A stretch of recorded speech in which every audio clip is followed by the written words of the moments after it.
At 37,000 feet, nothing screams. There is no sound when a village disappears, no echo when walls collapse inward, no audible difference between a weapons cache and a kitchen table. From that height, destruction is silent, clean, almost mathematical. A confirmation light blinks. A system chimes. The aircraft hums as if it approves of what you've done. And you tell yourself that silence means distance. That distance means innocence. You are wrong. Because some images do not obey altitude. Some moments climb with you, strap themselves into the cockpit, and wait.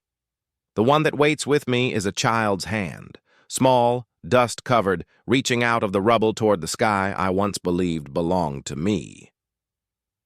Hello, my name is Major Ethan Cole, United States Air Force fighter pilot. I've spent most of my adult life above the world, looking down at it through layers of glass, data, and carefully chosen language. I've crossed borders without passports and erased dots from maps without ever learning what those dots used to be called. I've trusted instruments more than people, procedures more than instincts, and altitude more than truth. They trained me that way. They had to. Flight school doesn't begin by teaching you how to fly. It begins by teaching you how to endure. Sleep deprivation, pressure chambers, simulators that punish hesitation with fireballs and alarms. Instructors don't yell when you fail. They let you crash. Then they reset the system and wait to see if you'll hesitate again. Fear is treated like a malfunction, emotion like a design flaw. I learned early how to shut both down. By the time I earned my wings, the sky felt cleaner than the ground. Up there, things made sense. Physics obeyed. Gravity behaved. If something went wrong, it was because you made a mistake, not because the world was unfair or complicated. Combat reinforced that belief. From altitude, cities flatten. Roads become thin scars. People disappear entirely. You stop seeing lives and start seeing patterns, movement, heat, probability. The targeting pod doesn't care if something is a home or a bunker. It only cares if it matches the parameters. That's the first lie the sky tells you, that what you can't see clearly doesn't count.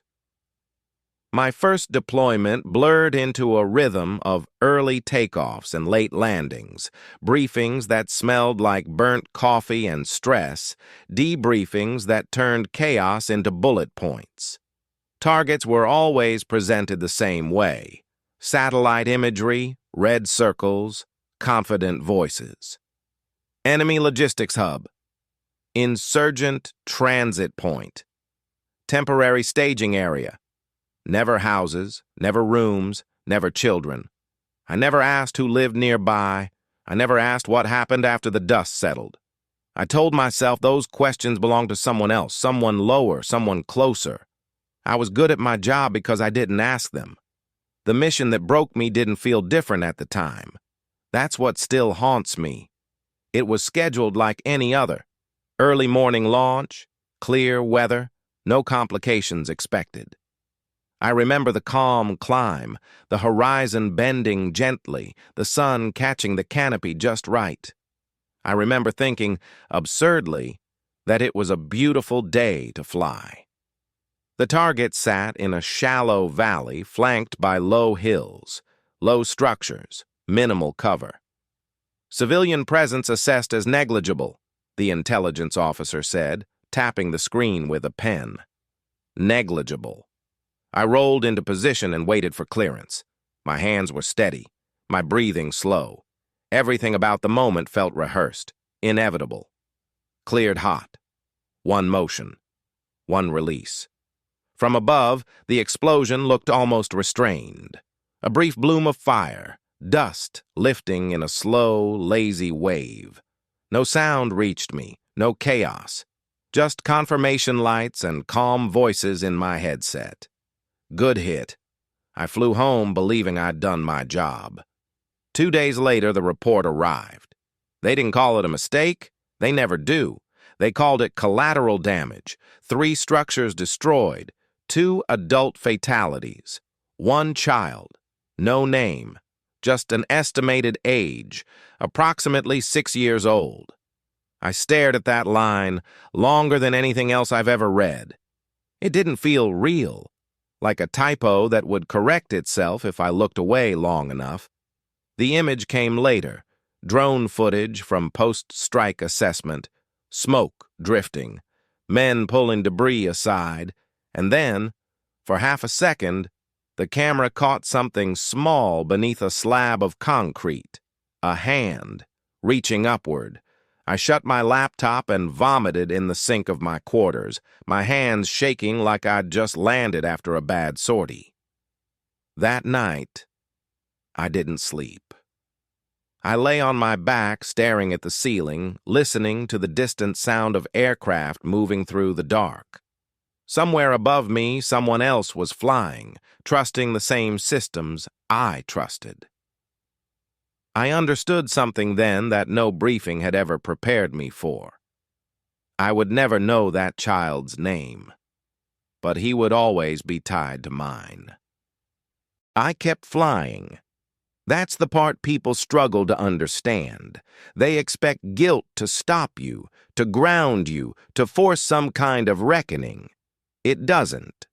Guilt becomes weight, and pilots are trained to carry weight. Missions continued. My performance stayed flawless. My evaluations glowed. Promotions arrived on schedule. From the outside, nothing had changed. Inside, something hardened. Every night, the same dream. I was back in the cockpit, except the floor was gone.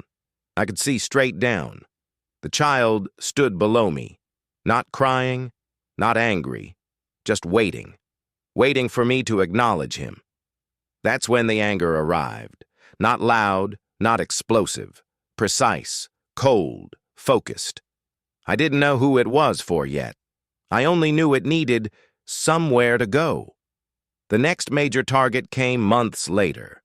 This time, it was a man, a real one, Khalid Rahman. The intelligence packet was thick, photos, intercepted communications, movement patterns. He was described as a facilitator, a planner, a man whose hands never touched weapons, but whose decisions killed from a distance. I recognized the type immediately. Men like him never fly. Men like him never see faces. At the end of the briefing, a familiar sentence appeared on the screen. Potential civilian presence. I raised my hand. Request clarification on civilian risk. The room went quiet. The intelligence officer didn't meet my eyes. Risk assessed as acceptable. Acceptable. On approach, my sensors lit up with movement. Multiple heat signatures clustered around the target building, adults mostly, and one smaller erratic signal that moved differently from the rest.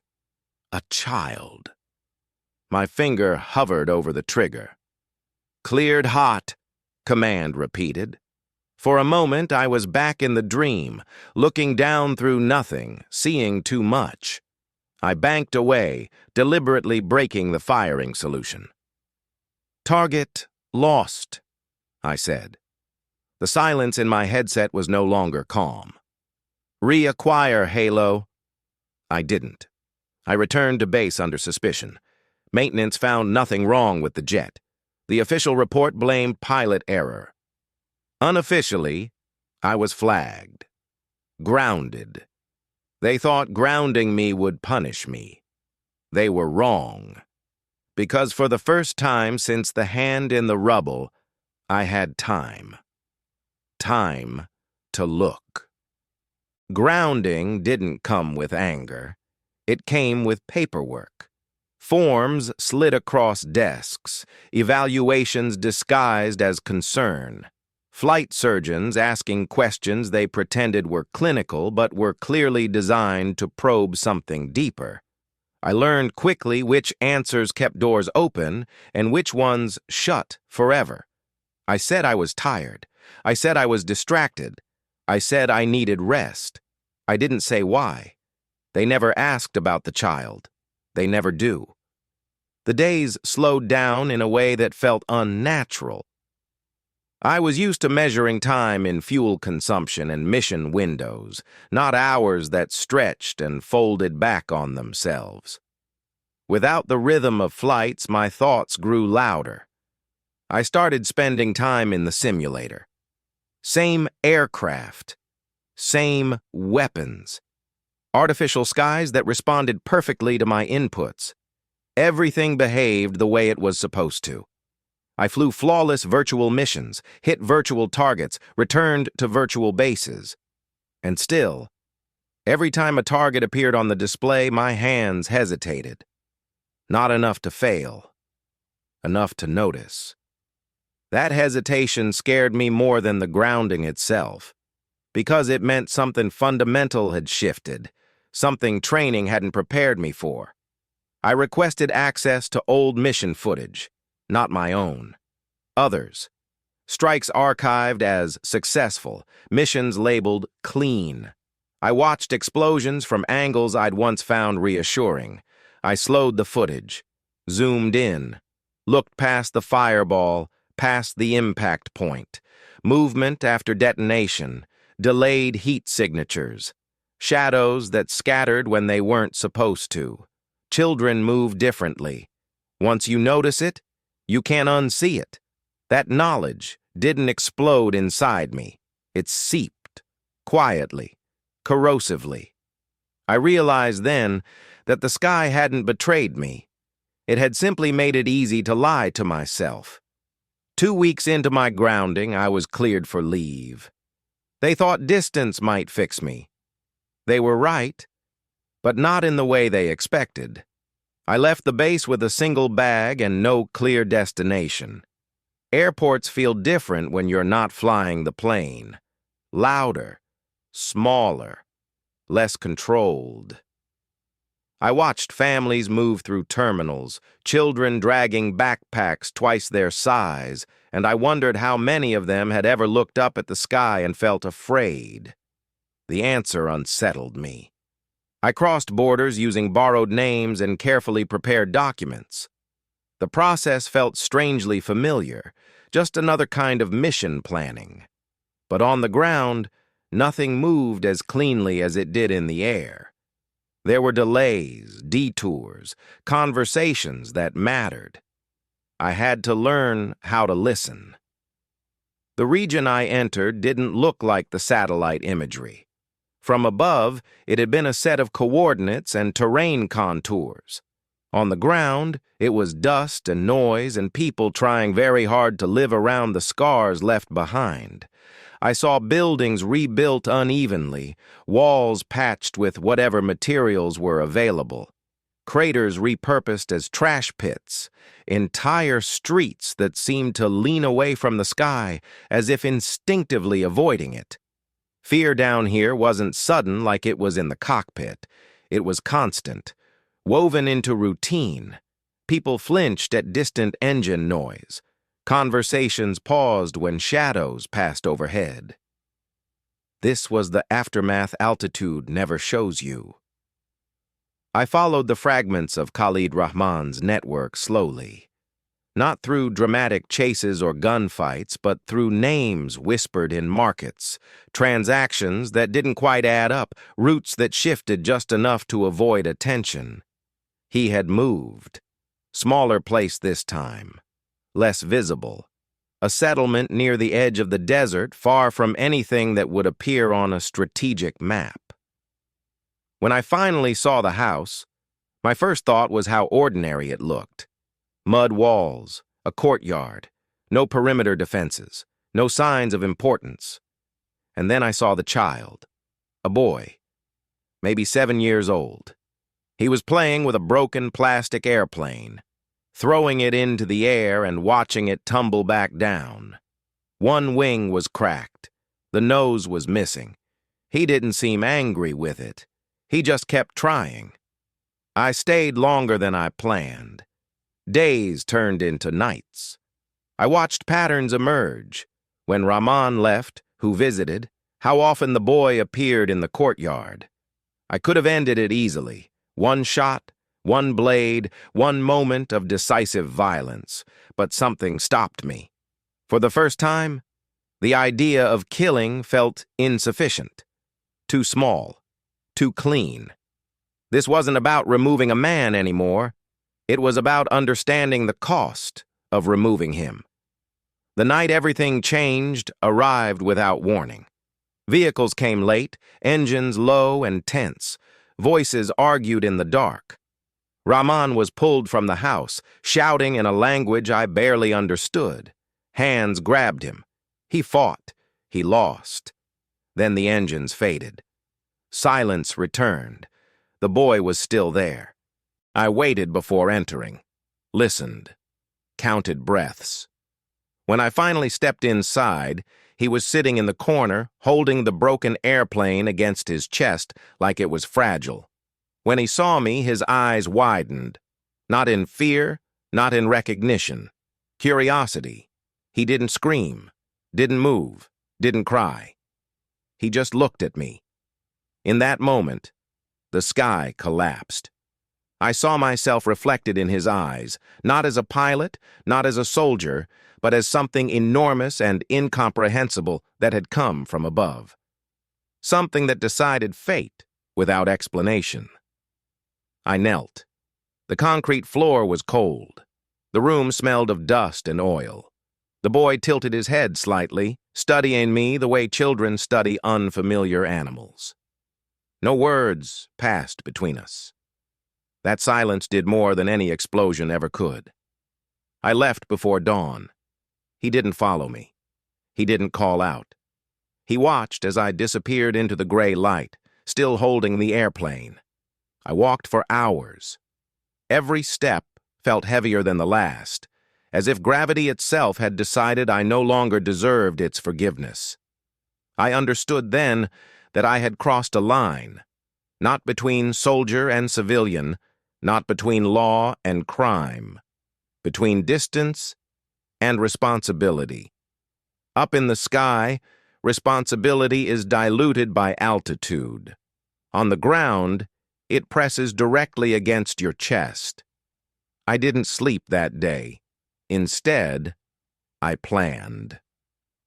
Revenge is never loud when it's done properly. It doesn't announce itself. It doesn't rush. It waits, studies, adjusts. It learns the terrain the way a pilot learns airspace, quietly, methodically, with respect for consequences. I didn't start with Rahman. Rahman was already gone.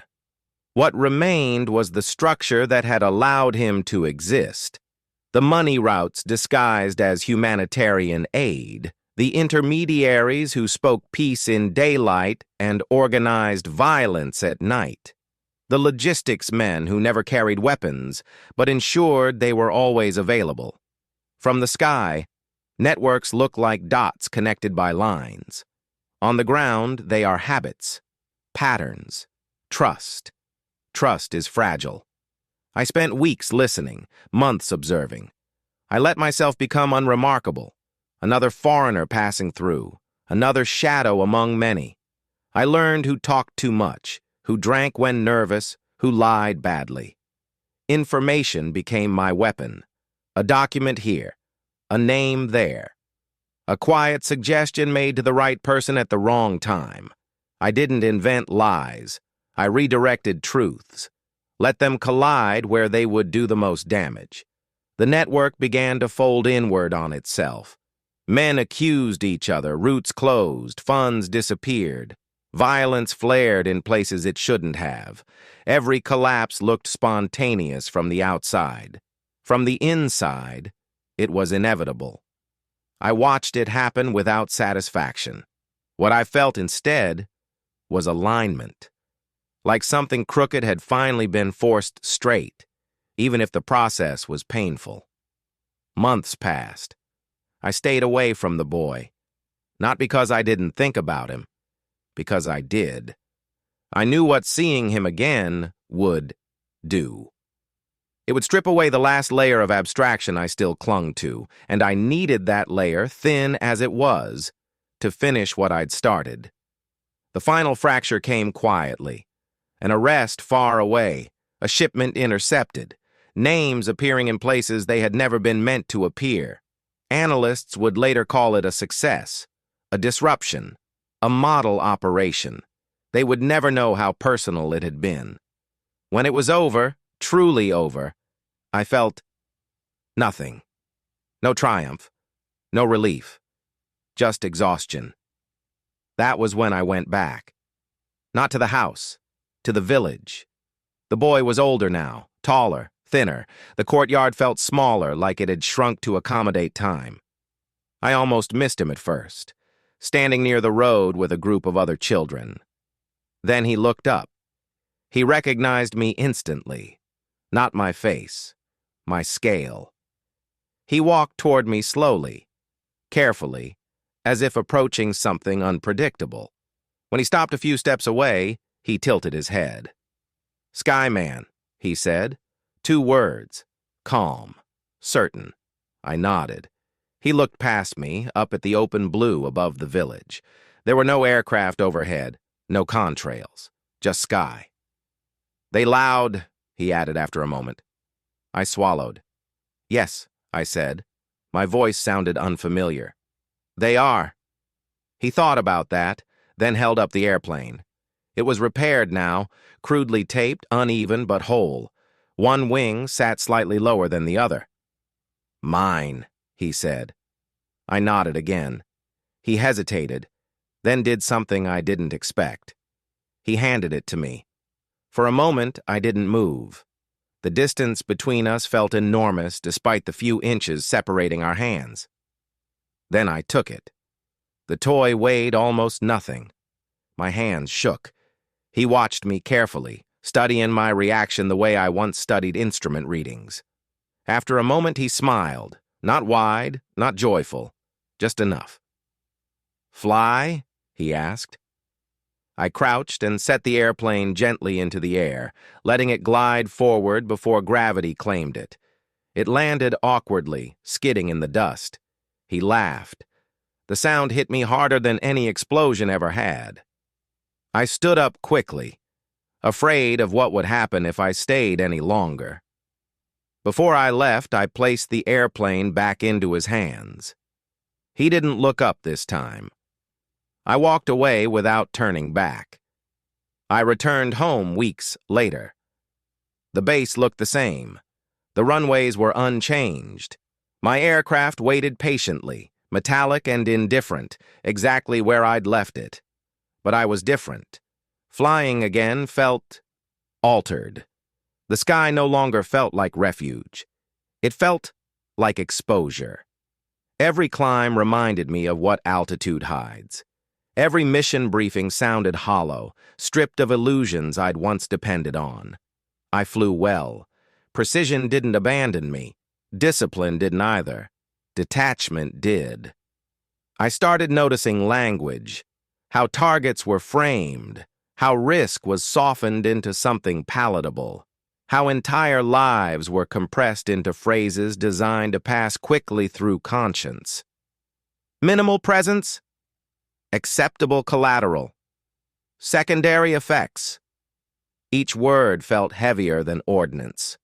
The next mission came a year later.